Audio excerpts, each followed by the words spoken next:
Hey friends, welcome to Bokeh, a podcast exploring the ever-blurring lines between the personal and business lives of professional photographers.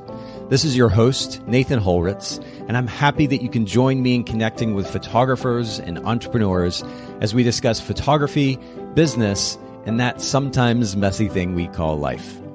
This podcast is brought to you by Milu, the simplest way for photographers and coordinators to collaborate on shot lists and timelines for weddings, parties, and other amazing events. Visit Milu, MIILU.com. This podcast is also brought to you by Photographers Edit, custom image editing for the professional photographer. Visit photographersedit.com. All right, Bokeh Podcast listeners, we are back for another episode today, brand new episode. We've recorded a lot this week, actually. I'm joined here at the end of the week by Olivia Vale. Olivia, thank you. Despite all the technical difficulties, thank you for making time to hang out with me today. Oh, you're so welcome. I'm really excited to talk to everyone and especially to talk to you about creative play in the world of photography. Yeah, and you know, this is something that's come up a little bit in our industry. You kind of hear inklings of it, if you will, from time to time, but we've not really spent a lot of time on the topic in over 300 episodes here on the podcast. So I appreciate you making time to share with us. We're going to get into that very topic in just a little bit. We actually had the opportunity, just to give context to our listeners, to connect at the United Conference. Mm-hmm. And was that your first time to the conference? It was. Yeah, it was. And it was so much fun. What amazing parties and networking opportunities. And the conference is great actually because it gives photographers a lot of opportunities to just get into that kind of relaxed zone of hanging out and meeting each other. And they definitely like concentrate on the fun, which is great. And there needs to be more of that. So well done for Show at United. Yeah, I'm a huge fan. Certainly one of my top 3 favorite conferences in our industry, and largely because they're so focused on, or seem to be, I don't know if it's just kind of innate to the people running the show, if you will, but they're just so focused on relationships. I feel like I'm going and hanging out with friends or family, like you're going to summer camp or something. And when it's all said and done, you know, you're kind of sad that you're leaving your friends. I mean, it's just a really great vibe. And you're right, they do have a lot of fun as well. I mean, it's a beautiful production. Kind of the last main night there's a gala, beautifully done as well. Wonderful food, a little bit of entertainment, some dancing, good food and drinks, and it's a really great vibe. So for those of you listening in, this was not meant to be a plug for Show It, but Show It, first of all, is a website company. My friend Todd Watson is CEO over there, but they have put on Show It United now for years. I think I actually went to maybe the first one. It was way back in Santa Barbara years ago, but It's hosted in Phoenix every year around the end of October or so. And I highly recommend it. So if you're planning on going to a conference next year, it's a great combination of relationships, as Olivia mentioned, fun, and also education. And you get kind of a lot of all of the above. So highly recommend that. But let's just jump right into conversation. Olivia, you're a photographer. You're also, I would just say, kind of generally an entrepreneur, because you also own a second business, Fantastico, which we'll talk about later on in our conversation. But let's focus first on your photography business and more specifically on its brand position. This is something we talk about a lot at the podcast. Yeah. Would you sum up for our listeners what the unique value proposition, I think commonly known as the UVP, of your photography business is in your local market there in Austin? Oh, for sure. Yeah. So I moved my whole photography business from Canada. So I had to kind of reinvent myself or fit into a different geographic and a different kind of, I would say, psychological landscape of photography in the South. And I have to stop you for a second because the psychological element, what are you alluding to there? Oh, just that how there's different mindsets in different geographies. You know, I feel like Northerners are a little bit more quick. They're a little bit more candid. I mean, quick talking, you know what I mean? Like in the South, there's more of a gentleness. There's more of a like, okay, well, I can't, for me as a business owner too, I had to learn, in the North, I'd just be like, so can you afford my prices, basically? And then in the South, everyone from the South is going to be hella cringing right now after I said that, right? Because that's not the way the South works. It's like, you have to like, just kind of like be gentle and like dance around things a bit more and spend more time getting to know people. And, I spent some time in New York City as well. And I think like New York and Toronto are both big cities where people just want the information, and there's no one's going to have like hurt feelings or anything. If you say, can you afford this? They're just going to be like, yes or no.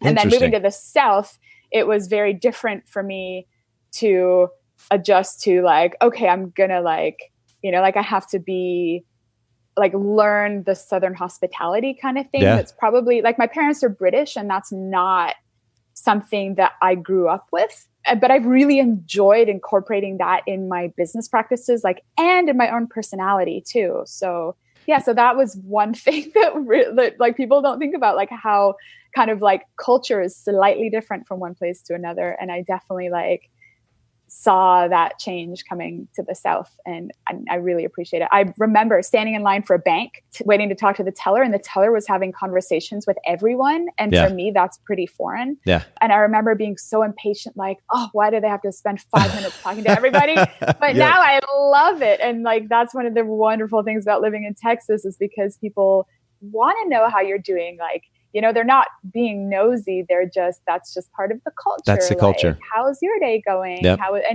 Like the bank teller will remember like, oh, you bought this house. How are your house renovations going? So I find it quite lovely now, but I must say when I moved here, it was a bit of an adjustment, but a little bit of travel. I mean, it does give you perspective, and it could be as short as a 2-hour drive where you see a shift in culture. My girlfriend in the last year or so moved to the Chattanooga area where I live, and she moved only about 2 hours from Atlanta. And she was used to the fast pace of Atlanta. She moved to a little town outside of Chattanooga called Soddy Daisy, which in and of itself is a point of conversation. But one of the things that she experienced is kind of what you described, going to, and actually I think it may have been a bank, going to a bank and expecting just, let's get this thing done, get in, get out, and move on. And she's waiting for that kind of extended conversation that you were describing. Cultures can be so different. I grew up in Japan, spent about 10 years of my life there. And one of the things that I've been struck by is my kids and I enjoy watching this kind of reality show in Japanese. It's great practice for me. But there are a couple of things that come up because it's kind of multicultural in nature. You'll notice, first of all, that Japanese people will very bluntly, and actually not even bluntly, it's kind of matter of fact. They'll ask somebody very directly, they'll say in Japanese, hafu desu ka? Which is, they're using the English word half. They're asking you if you're half, if you're mixed race.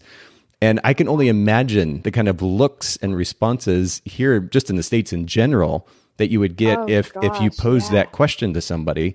But over there, it's just a very normal thing to do. And it's driven by curiosity, just a genuine curiosity. There's no, hit on anybody's character or who they are at a deep level. It's just a very simple, curious question. The other thing that they'll do is they'll say, rather than making a very direct, kind of blunt statement, they'll always they tend to add a qualifier. So instead of being so direct or straightforward, they'll add what would be the equivalent of saying kind of to that statement, just so it's not too harsh or too direct. They tend to be a very polite culture. It's very interesting. Yeah. So it's.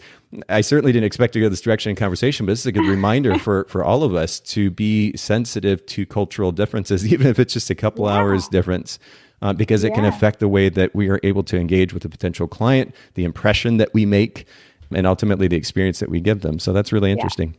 It can, even surprisingly, even in like you said, like even a couple hours away in the US, it's crazy how, you know, like, Okay, so you're in Austin, though. That's a really cool city, and probably quite alive with many photographers.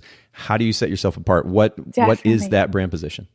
Yeah, so my brand position is different than I think the main feel of photography in Austin is there's a lot of people who shoot, I wouldn't say for blogs or for Pinterest or anything like that, but I try consciously to stay away from anything trendy in photography, meaning I don't use presets. I shoot very candidly photojournalistically, which is like my personality as well. Like I really connect with genuine moments and think about the long-term nature of that specific photograph while I'm making it, So there have been times where I've been asked to shoot, like, a bunch of friends will come up to you and be like, oh, take our picture. But then I'll like literally stop and photograph like a grandma kissing a child on the cheek because it's such a wonderful moment. And I know that at the end of the day, like that's what's going to be important for people. Photos that, it's almost like I shoot photos that I hope will make people cry because it says something lovely about humanity and why we're all here. And I'm big into connection and showing people how deeply important that is beyond, like obviously I shoot details as well. I do flowers, cake, shoes, everything standard like that. But for me, I will prioritize human connection over everything else in my photographs. So I think that's what sets me apart. Well, and I can see it in your imagery. So for everybody listening in, if you go to oliviavale.com, OLIVIAVALE.com, we'll link to this in the show notes, of course, but you can see examples of exactly what Olivia is talking about. Do you tend to let your images do the speaking for you? Because when I think about a brand position, I think about to borrow a phrase that is used to probably way more than brand position, a tagline, a simple statement on the homepage of a website to immediately communicate to a potential client what it is that you stand for, what you represent, what value proposition you bring. Do you let the images do the talking for you? Yeah, I do. And also I need, because I've been running Fantastico for the last couple of years, and like that takes so much of my like passion and joy. It's something new. So I'm super, super excited about it. I need to revamp my own website. So I'm saying it is on the plain side right now. And so, yes, right now my images are doing the talking for me, but they speak very highly of you, I will say.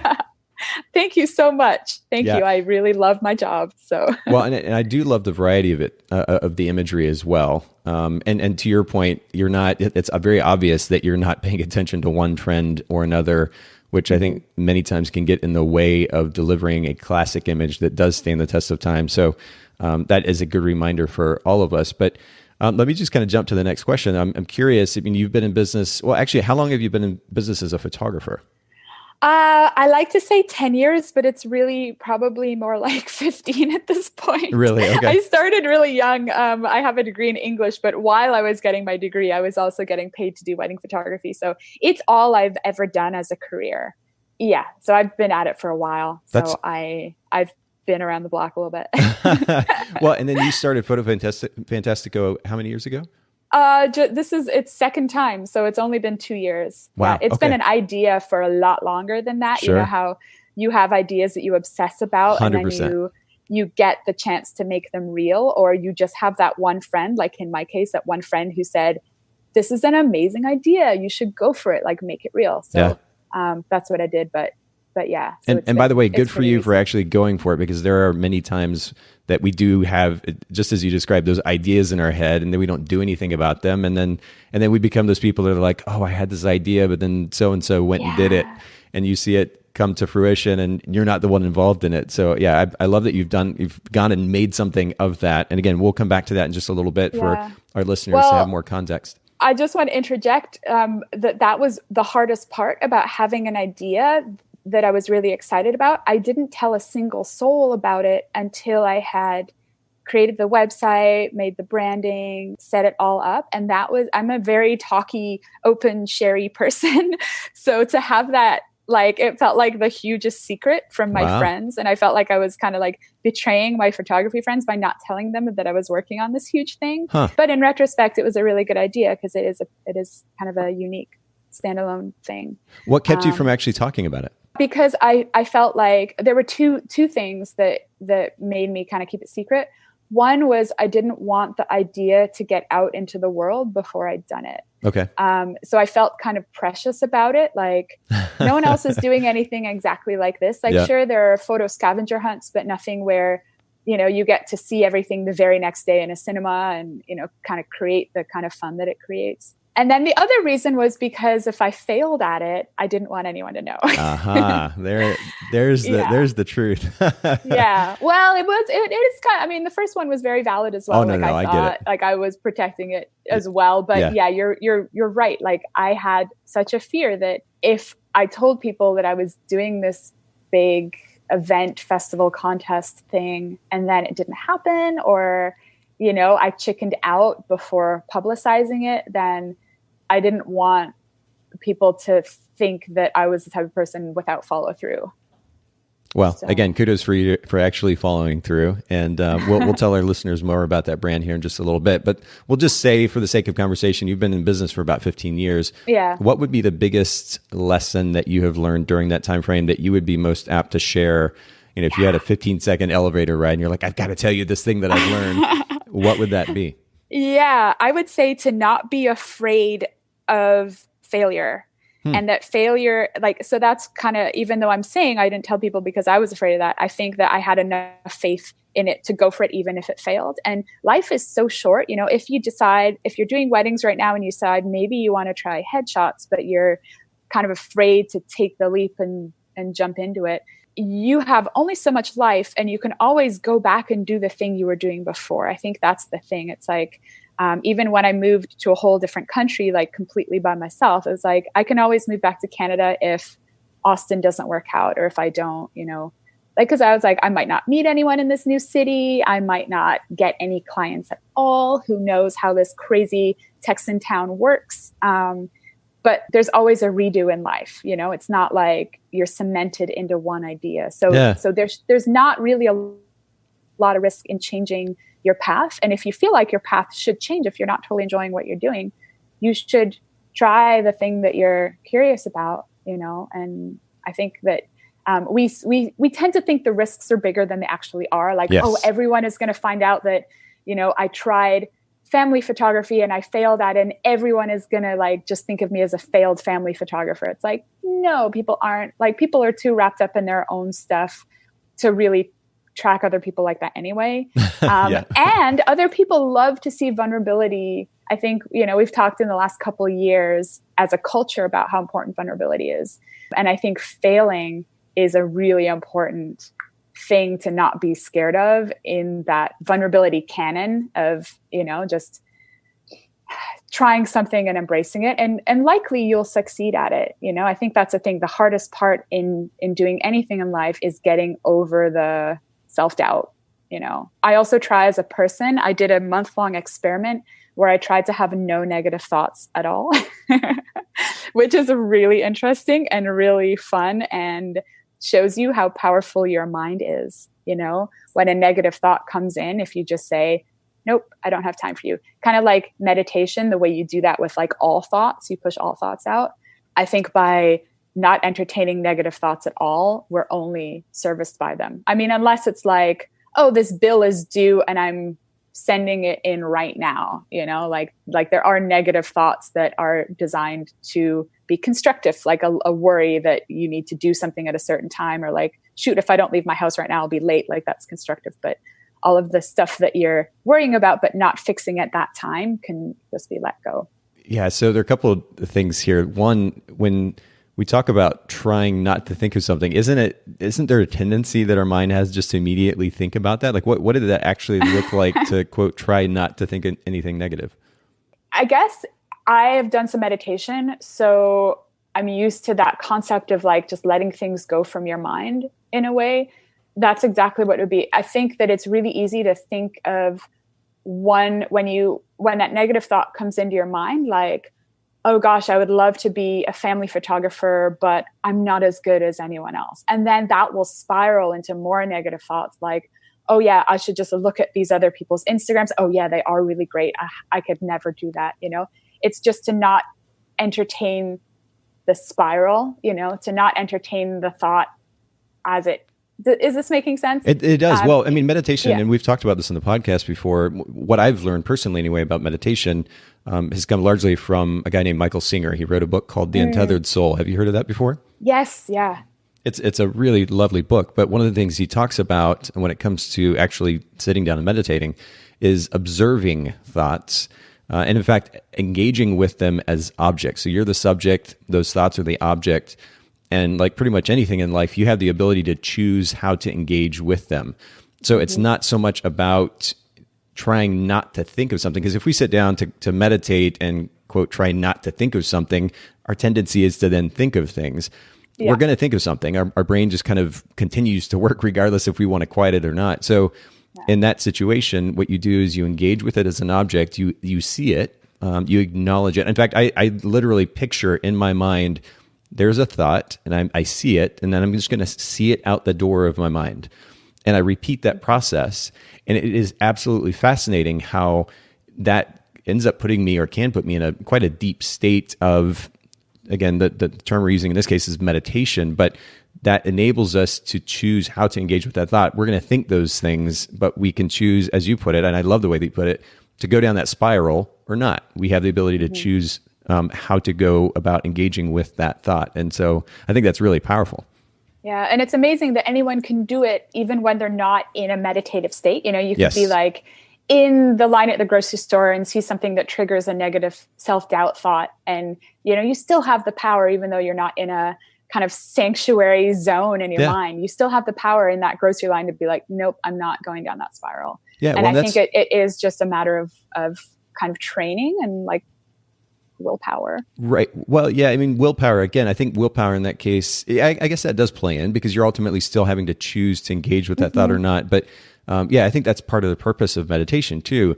It's not just about having 10 or 20 minutes a day to sit in the quiet. It's also about, as you put it, training your mind to learn how to engage with thoughts as they come up.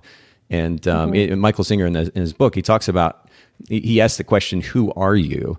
And the idea, the premise for this question ultimately is to explore the notion that we are just awareness. We are the ones that are able to observe our thoughts. And again, we have the ability to be able to choose how to engage them. We can see them, we can acknowledge them, but we don't have to actually follow them and go, again, I love how you put that, go down that spiral and follow them, because we know what happens when we do that. People talk about being in their head. That's that very idea of following the spiral of that thought and playing out all these scenarios in our heads about how terrible this thing is going to go. And as you pointed out earlier, in many, if not most cases, that thing's not actually so terrible. But the other thing that you mentioned is the word failure. And we actually had a photographer named Kenny Clapp on the podcast back in episode 294. We'll link to it in the show notes for everybody. But he said something that I thought was really fascinating, because failure seems so kind of absolute and like everything is done. He said, I either win or I learn. I don't lose. And I would almost want to put the word fail in there. I don't fail. So I either win or I learn. I don't fail. Because the reality is, in some cases, sure, a business idea, maybe it's not the best idea. There's not a market for it. People aren't interested in it. And ultimately, you're not able to generate enough revenue to make a go of it. So you move on to the next thing. But even in that case, you're learning something, and you're able to take what you learned from that and apply it to the next situation. What are your thoughts about that? Yeah, I'm reminded as you're talking about, she was, I can't remember her name, a woman fighter pilot. I was photographing a big, it was a Dell event, a big conference. And this woman was speaking about the concept of failure. And like, I think personally, I think that I know it's kind of a harsh word, failure, but I think also there's kind of a levity and a joy in being like, okay, I failed. It really doesn't matter. You know, like, like you can learn and fail at the same time, I guess. You can fail at one thing, but learn something else. But this woman had surveyed, she was looking at success and how the world's most kind of like on paper, most highly successful people, CEOs, heads of NGOs, how many times they'd failed in their life, how many times they self-professed that they had failed, versus people who had kind of like middle income, like steady, stable lives.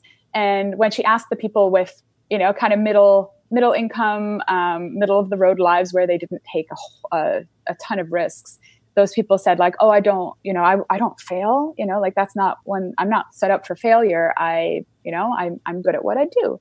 But then when she asked all of the super high level, like heads of the UN and heads of big companies, how many times they failed, they would say like, oh, I don't know, like thousands, millions of times. Like I can't count how many huge failures that I've had in my life. So I think there is a power of not being crushed by something just absolutely not working out and just being like, okay, well, I'm not a robot, I'm a human being. And like some of the things I think about like just won't pan out for me, but that's not necessarily the end of the world. Like I can learn and tweak and try something else.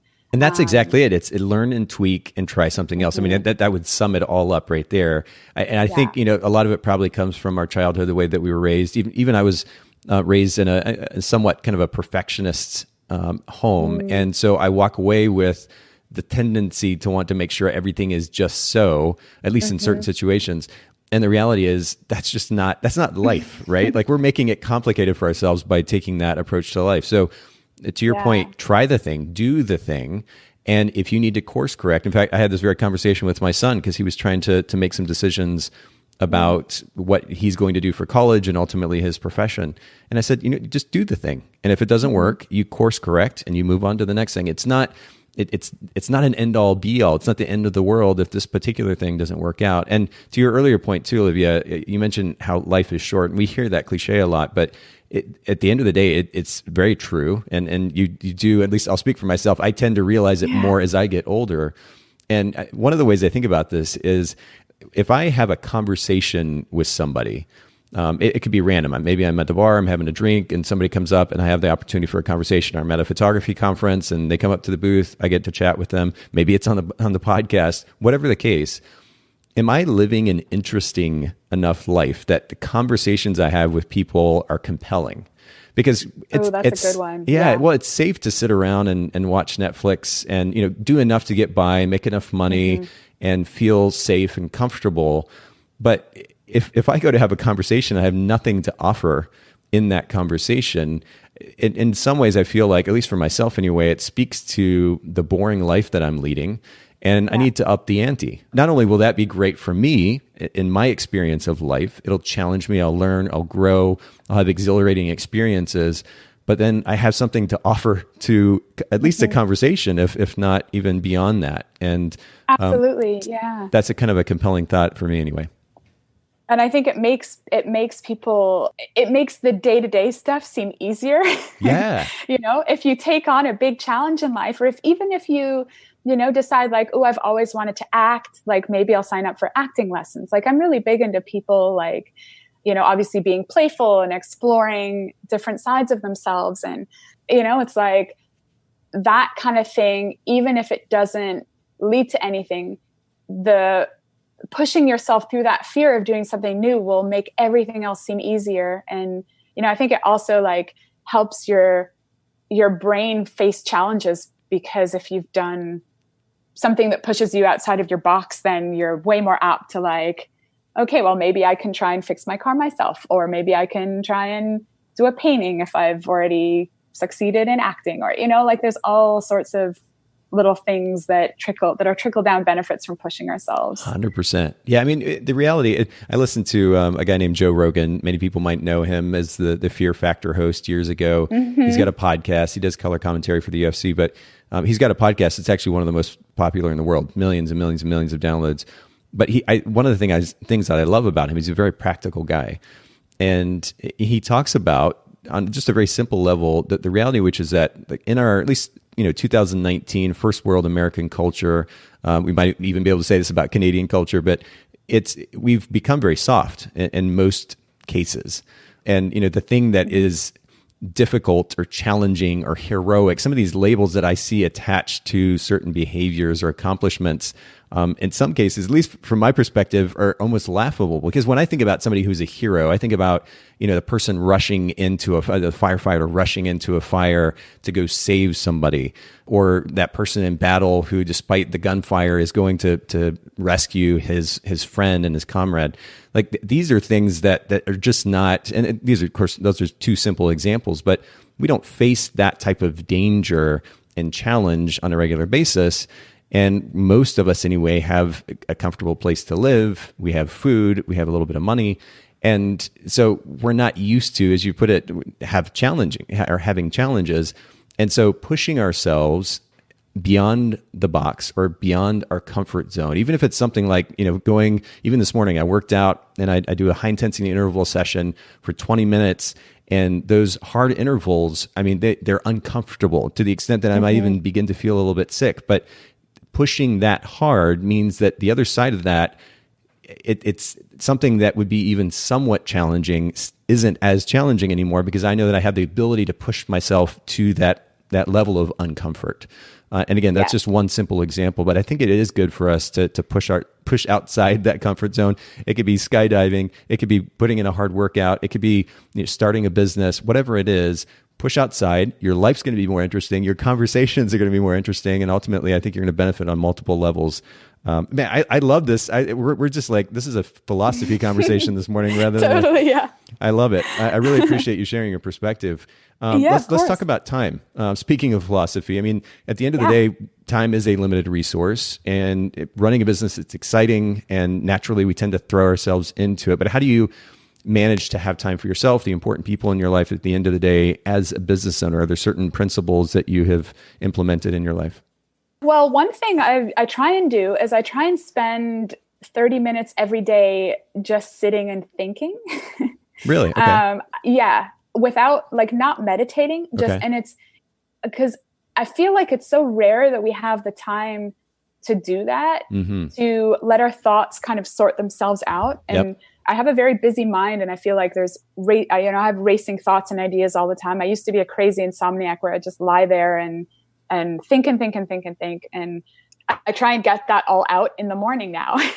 So it's kind of almost like a controlled thought space where I'm not meditating, and that I don't push thoughts out unless they're non-productive thoughts. But I kind of sit and I'm open to ideas. I'm open to reflecting on my relationships, my family, my friends, ideas I have for my own businesses, that sort of thing. And that's been something that I honestly look forward to hugely in my day, is just having that time to sit and think.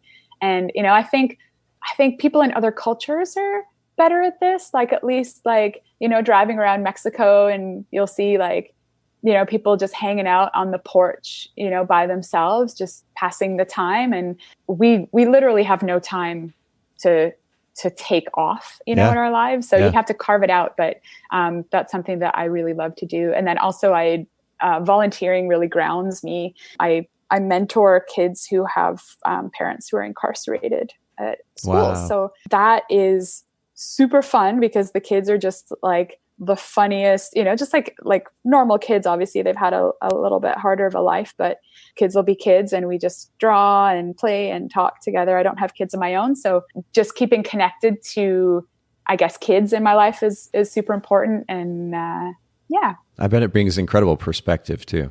Oh yeah.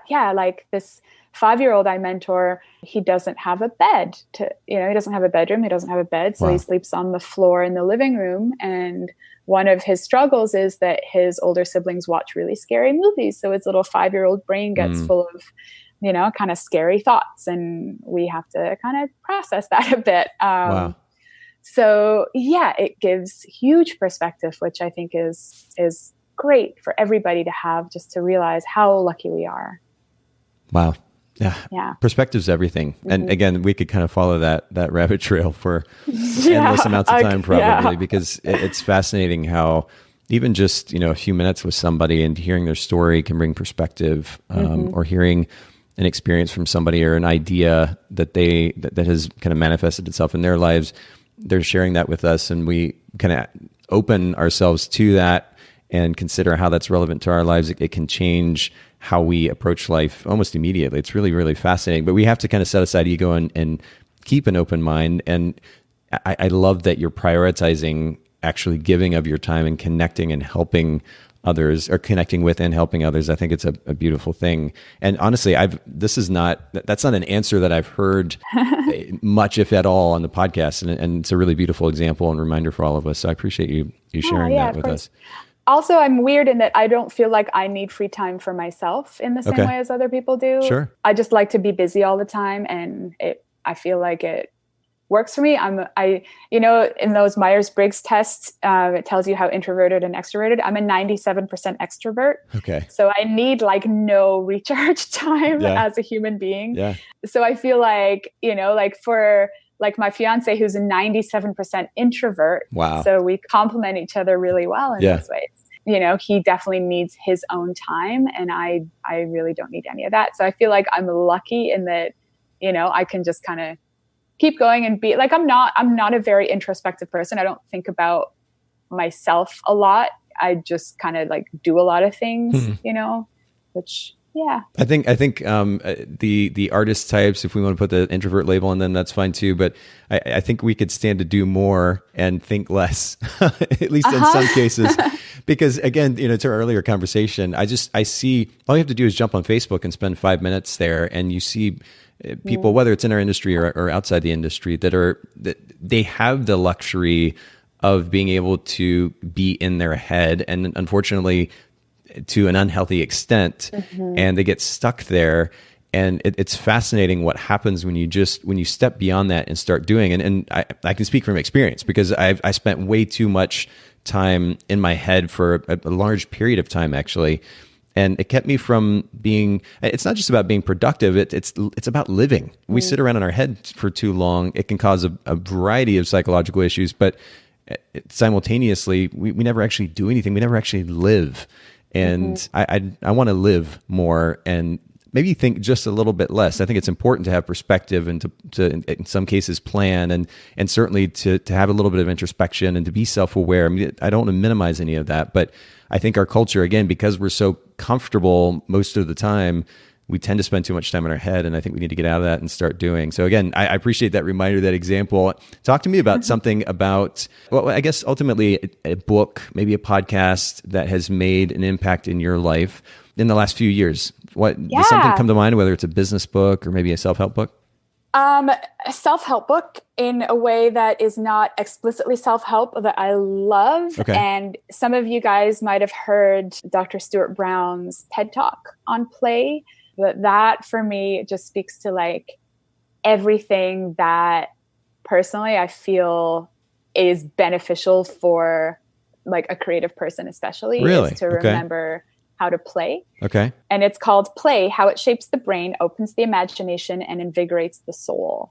And it basically speaks to, I feel like we can all see how kids, are often these days just like, there's so much screen time to be had. And when I grew up, my sister and I would just like write plays and perform them in the basement. And, we were engaged in so much imaginative play that gave us so much joy. And, when I think back on my childhood, like I have super distinct memories because we were such creative kids.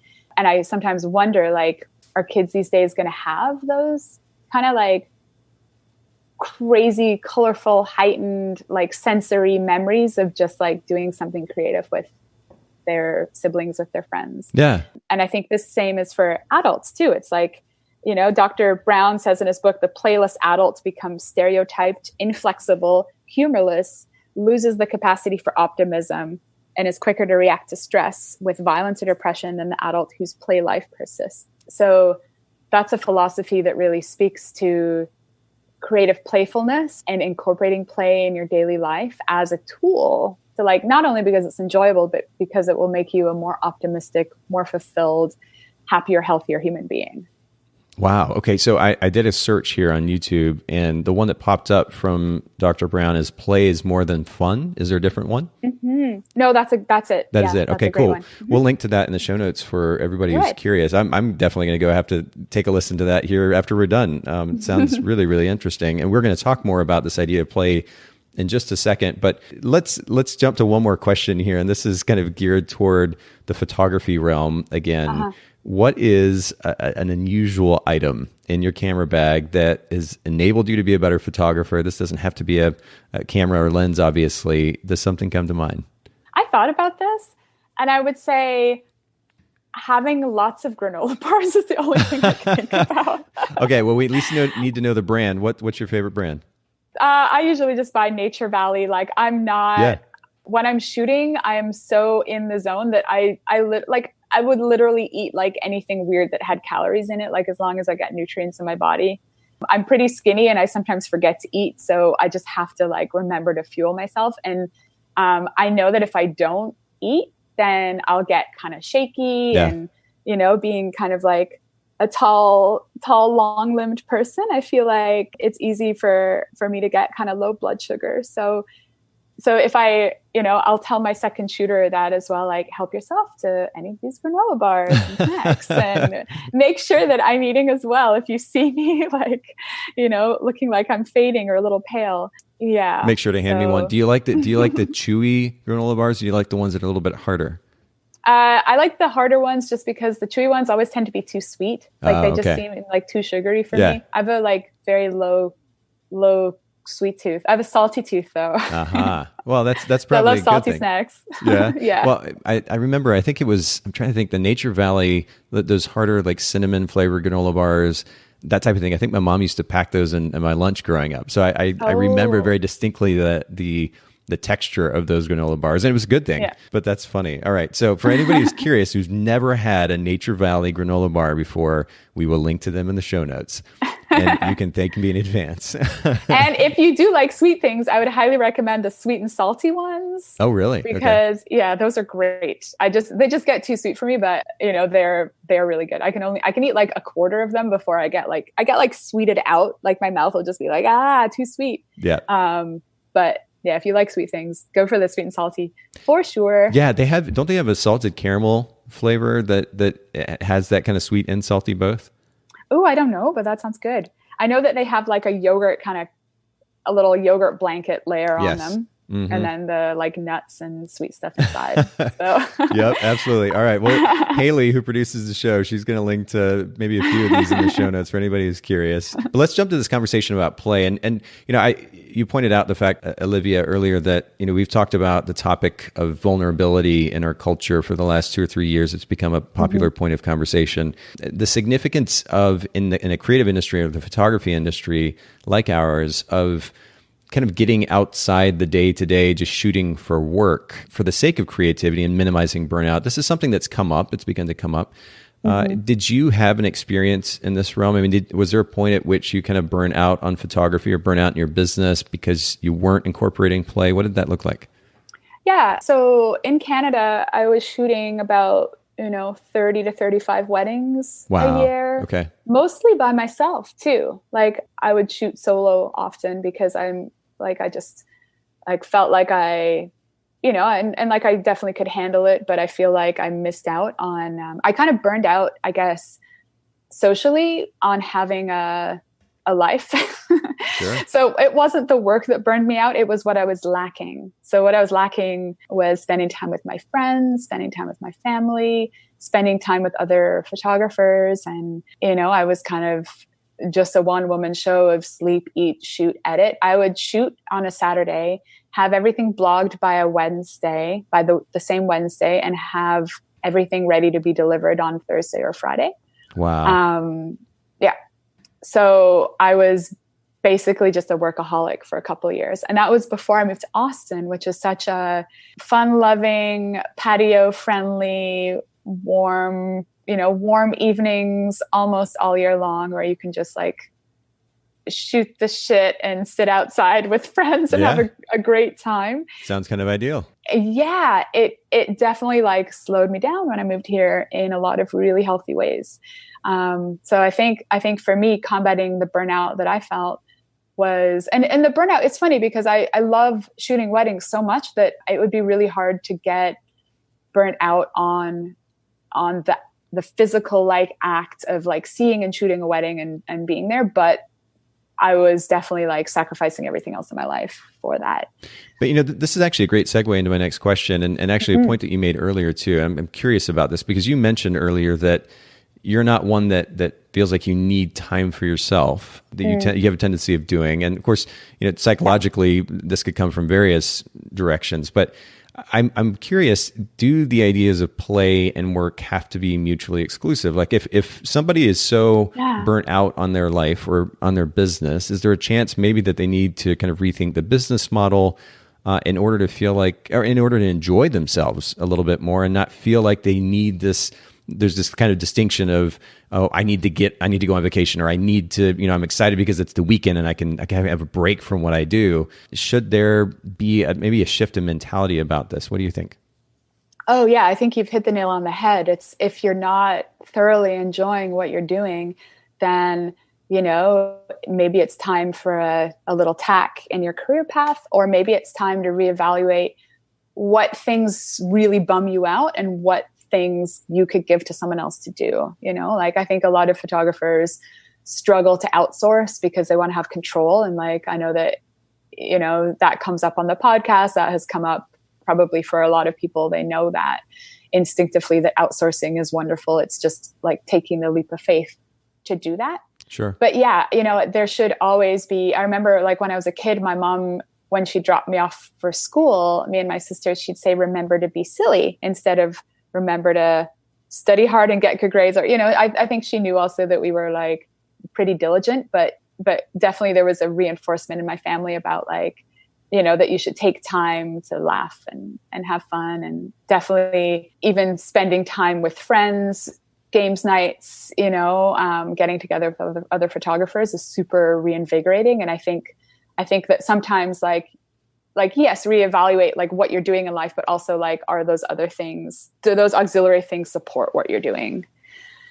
Yeah. Well, yeah, I'm thinking about, are you familiar with Gary Vaynerchuk? Do you follow him at all? No. Yeah. See, he's kind of prominent in the marketing world and is quite compelling as a personality. He's high energy. But one of the things he talks about, I think it's become kind of a theme for him, is the reality, which is that if we don't like something, we can change it. Like the idea that we have to exist in this state of work or a type of business that we're currently running that we're constantly complaining about. I mean, there may be some personal issues we need to work on there as well, if we just have a negative attitude all the time. But at the end of the day, part of what is innate to entrepreneurship is the ability to be our own boss and ultimately make decisions for ourselves and decide the direction we want to go with our business. And I just wonder if, and honestly, I'm kind of speaking to myself here too, if there are times when I get frustrated with my work for a segment of time, I think it's important for us to, we're going to talk about the significance of play. I think that's great on multiple levels, but maybe even before we get there, just reevaluate too what we're doing with our business model that's causing so much frustration and angst, and maybe even take a step back further from that and kind of explore, develop a little self-awareness and understand where that negativity is coming from. But then make a switch to the business model, make a switch to the way that we approach workflow on a daily basis, because a lot of photographers are just, they're kind of running ragged. They're not really thinking about structure and workflow and how to go about doing something efficiently so it doesn't frustrate them. They're obsessed with control in many cases, kind of like you alluded to, and they have their way of doing things and they tend to react to everything that's coming in. And so naturally you're going to burn out. Naturally you're going to get frustrated. There are ways to take a step back and look at this from a top level view and establish a proactive kind of structured, organized workflow that frees you up to just live and frees you up to be creative. And so I think it's good for us to evaluate a little bit where we're at if we're frustrated. Yeah, and to try new things. Yeah, to try to be creative in your own approach to your own business, and if that means trying to outsource absolutely everything for a couple of weeks and seeing how it goes, the worst that can happen is you've lost some money and it didn't work. But, no doubt if you do that, you'll feel kind of freedom from doing a lot of the tasks you didn't like. And that's kind of all part of having a creative, playful mind, is having a joyful approach to, I'm just going to try this thing, and that's what play is all about. It's about trying new things, and you can take that philosophy and put it into your business. Like, I'm just going to try outsourcing all of this editing, and I'm going to outsource all of my culling, even though I said I would never do that. There's always things you can push your own boundaries and be playful with your own boundaries and see what works, because, every single success in the world has been because a risk was taken. Every new development, every one of the human rights we have, they're here because people took risks and stood up. So we can do smaller movements like that in our own business towards it. But yes, for sure, if you are just one of those photographers who are like, I hate weddings, but I shoot them anyway. Yeah. Make a change. That's time to reevaluate. Yeah. Don't just complain about it. 100%.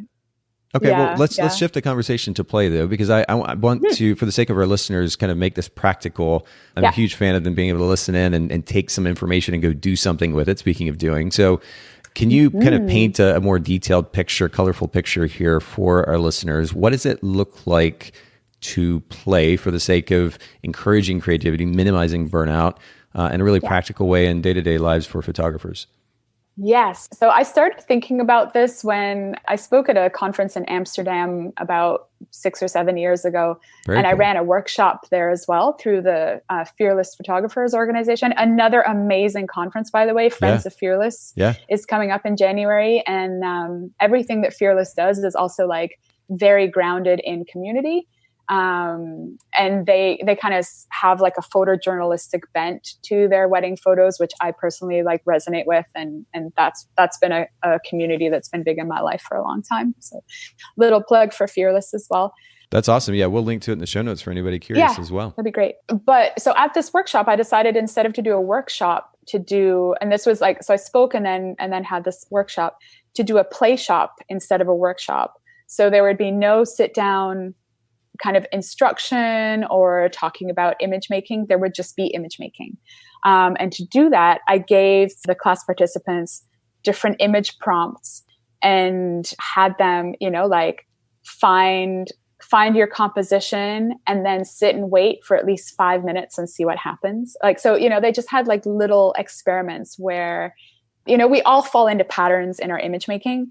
And I just wanted to give people suggestions on how to slow down or speed up. Experiments were kind of different. I had people, kind of take a photo around a certain theme. I had people partner up and do like 360 portraits of each other and try and photograph their partners from all angles. Wow.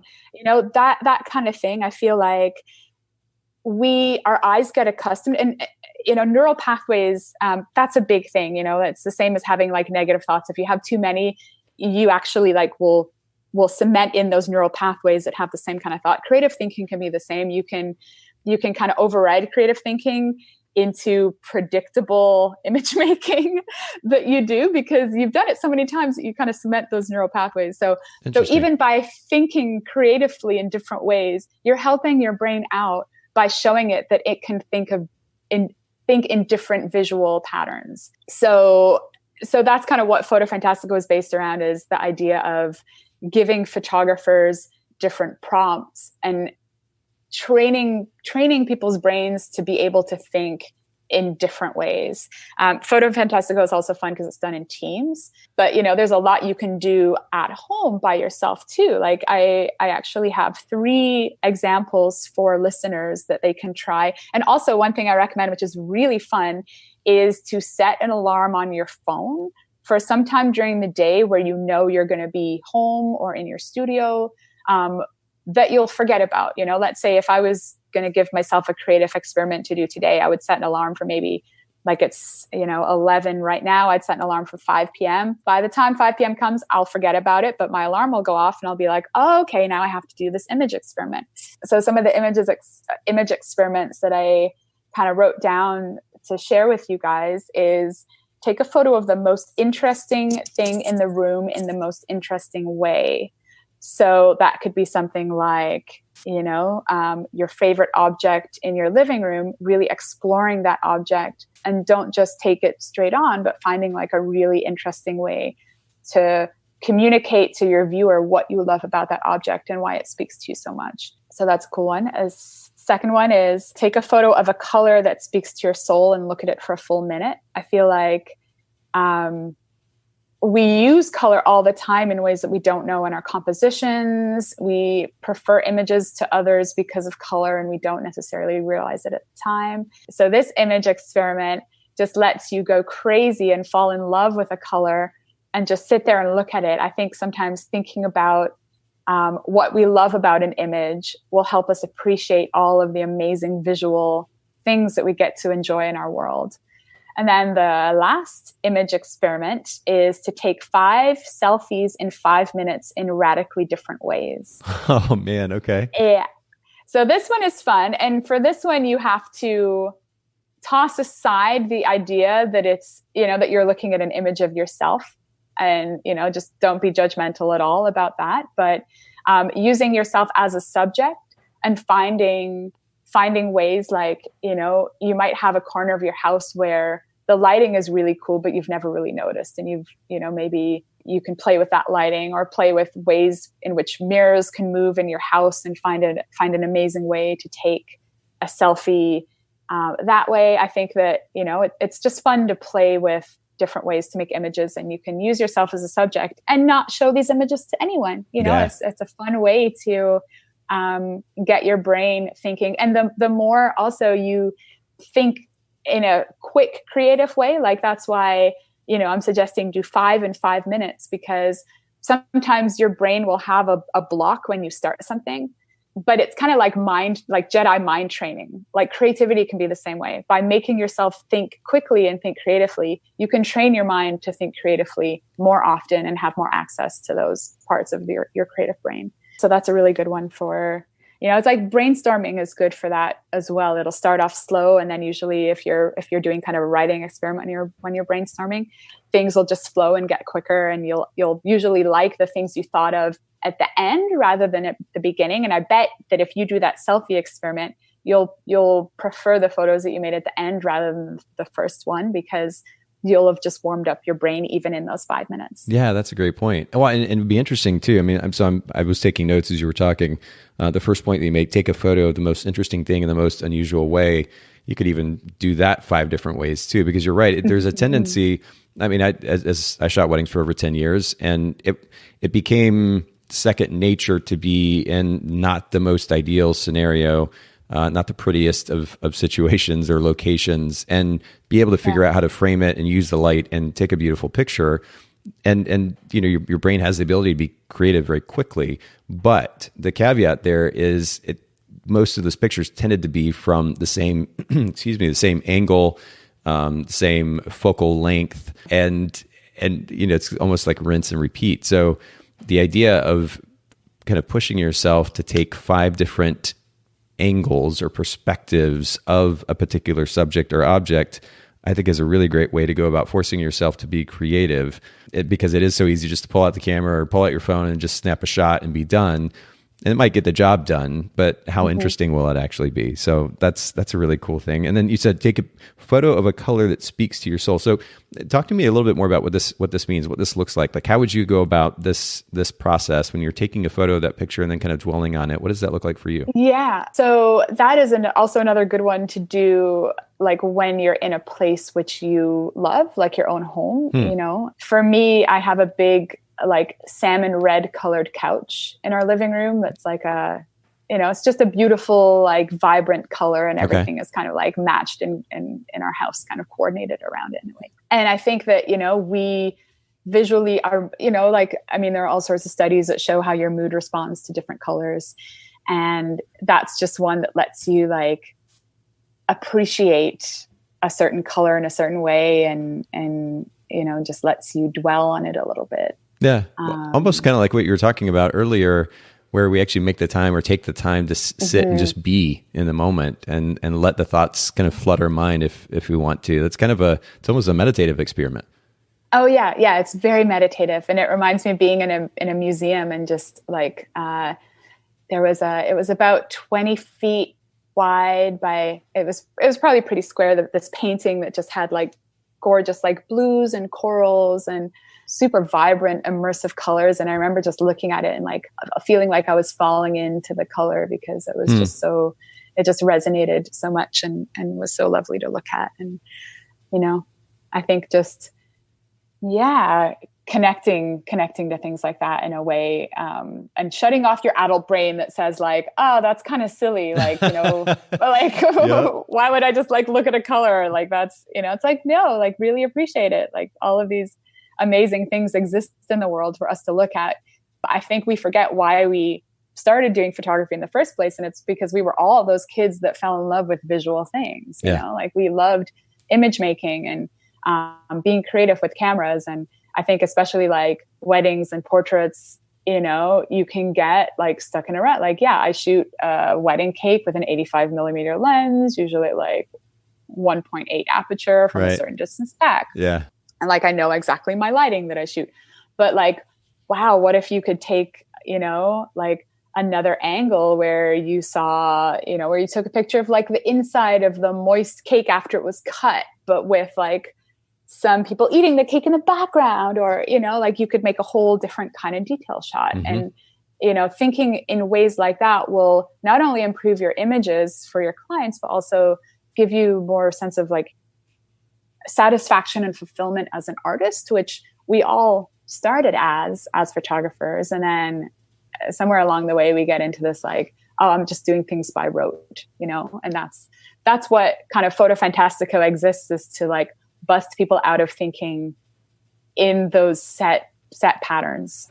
My girlfriend has 2 cats. Actually, as we've been recording, I'm been watching them. They're just beautiful, but they're playful and they're just beyond curious. You talk about being like a kid. In fact, my girlfriend actually gave me a pillow a while back that says "Never grow up," and I love that. And it's kind of a Disney thing, but I love that mentality, which is to always, kind of like these kittens do, to always be curious, to always want to, or have a desire to, or if need be, kind of create a desire to. It may take a little bit of development of this tendency or this habit, but be curious and try to understand why or how that thing works.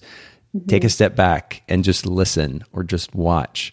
And pay a little bit closer attention, because again, as you pointed out earlier, Olivia, we do have a tendency to just do many cases kind of mindlessly, just frantically, and we don't take the time to step back and just to be quiet, maybe to think a little bit, to observe, to soak in a color in the context of our conversation. And I think it's really important to go back to the creativity that was innate to being a kid, avoid being the adult that we, for whatever reason, feel like we have to be so much of the time, and just play a little bit. This has been a really, really great reminder. And you've mentioned Photo Fantastico a number of times. It seems as though you've created a platform that encourages this kind of playfulness, but can you give a little bit more context to what that brand's about? Yeah, totally. So Photo Fantastico, it actually, the genesis of it was, I did something quite similar about a decade ago at WPPI in Las Vegas. One of the years in WPPI, they had a team photo scavenger hunt contest. And my friend Kirsten Bethman Lewis, she's a great family photographer, family documentary photographer. She called me up and she was like, hey, you need to come to this with me. And we formed a team of 4 girls. We went down to WPPI, saw very little of the conference, unfortunately, but had an amazing time running around Vegas, taking photos from these photo prompts that were given to us. Some of them are location-based. Some of them were just, fun photo prompts. I remember one of them was have Jerry Gionis sign a body part of one of the team members. Yeah. One of them was take a picture showing what happens in Vegas stays in Vegas. So they were, kind of loose creative clues like that. And literally I had the best time of my life. Like, we laughed so much. We would do silly things. Like, we dressed my friend up as Elton John and crashed a piano bar and like had her sit at the piano and like took photos of her, like as Elton John, and then photoshopped an Elton John poster to put in the photo, like of her as Elton John in the poster. So we just had a crazy time. We ended up winning that contest, and then it never happened again. So, I always thought that was a shame. Like, that concept was so much fun. Why didn't they put it on again? And I'm wondering if it was like, we got like a crazy amount of prizes, and I'm wondering if like maybe that's why they gave away too many great prizes. But anyway, so that was kind of the genesis of Photo Fantastico. So Photo Fantastico happens in Austin. It's happening in Austin for the second time. The third time, I think it'll happen in Austin, and then we'll hopefully like move it around to other cities. So it's a team photo scavenger hunt contest where you have a day to take photos from prompts that we give you. And then the very next day we sit in a cinema and we see everyone's photos on the big screen. Wow. In a cinema that we partner with. And then there's amazing prizes and judging. We have 3 photo judges coming in to help out with judging. Then we end with a boat party with a DJ and 90s photo booth, and we have food and drink sponsored. And so it's a lot of fun wrapped up in the event as well, but it's centered around working collaboratively with your photo friends, your photo peers, your studio mates, your spouse to create images. And it turns out that it's a really fun thing, a really bonding thing to do with anybody in your life, even if they're not necessarily a photographer. Yeah. If someone is a creative person, like if you have a non-photographer spouse, but they just have some good ideas occasionally, and they love to pipe up with ideas. That would be a perfect person to do it with as well. So yeah, basically it's and in the contest, unlike a regular scavenger hunt that's judged on, did you go to this location, check, we judge it on what kind of glorious, imaginative, creative images did you make? Like, how can you wow us with your image making? The team that won last year, one of the girls was from Canada, and then the other two were from Wisconsin and somewhere else up north, but they were friends. They just made some amazingly creative images. And also all of their images hung together in kind of a story narrative, which was really fun and interesting too. And one of the coolest parts, honestly, is seeing what other teams made with the same image prompt. So we had an image prompt called Bird's Eye View last year. We also had one that was Twilight Zone, Two Sides was one. But the Bird's Eye View one was really cool because every single team did something remarkably different with that clue. So some people took photos from above. People actually found birds and photographed them in different ways so that, there were actually like birds' eyes leading into the background of the, like a bird with an eye in the foreground, like kind of leading you into what was happening in the image. Wow. Someone found a house that looked like a bird and put one of their team members like in the window of this house that looked like a bird in its eye. So it's a real chance to brainstorm with your friends, to be creative, to make exceptionally creative images, and mostly to have a really great fun time and connect with creative play and all of the fun that brings. Yeah, it's funny how, the concept in and of itself is relatively simple, but nobody's really spearheading the effort, at least that I know of encouraging that kind of creativity. So I love that you've created something that encourages that. And the next one is coming up January 15th through 17th. Is that right? Mm-hmm. Yeah, that's right. It's happening in Austin. We actually designed it to dovetail with the Friends of Fearless conference in Austin. That's happening from the 13th to the 15th. So there's this great conference happening in Austin. And then we're sharing a kickoff. So their wrap party is at the same venue as our kickoff party. So we're kind of combining forces for that one. So we'll have our clue reveal party, which is where you hear of all of the photo prompts that you'll be shooting the next day. We'll have that at a certain venue, and then Fearless will take over that venue and party. So the 15th through the 17th is Photo Fantastico. You can register online. We have a Facebook group as well, which you can link to if you're interested in doing it and don't have a team. I kind of have a running list of some very talented, cool photographers who don't have a team yet. So, we are definitely willing to match people up to make a team if you don't have other fun-loving photographers in your life who would want to come to Austin and do it. But it really is ideal to do it with like a group of people, like studio mates or friends. It's just such a fun time. Cool. Well, we're going to link to this in the show notes for everybody that's curious. You can go to photofantastico.com, just like it sounds, but we'll link to it in the show notes as well. If you're curious, want to learn more information. I'd love the concept, and Olivia, I hope this next conference or the next scavenger hunt is just a massive hit. I think it's a beautiful, beautiful idea, and ultimately, rooted in this idea is the significance of play and ultimately creativity as a result. And this conversation has been wonderful.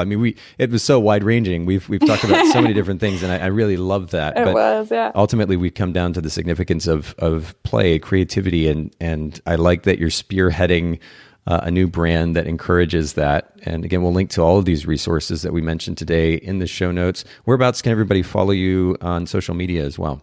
Yeah, so I am Olivia Vale photographer with underscores between each word. Also photo_fantastico is the Instagram feed that I'm more engaged in these days, just because the festival's coming up. So I've been posting, kind of like spending my time curating the Photo Fantastico Instagram. And yeah, that's perfect.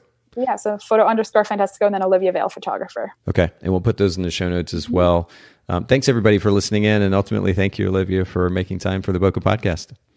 Of course, yeah, it was definitely a pleasure, and we hope to see some of you in January. Thank you so much for listening to the Bokeh Podcast.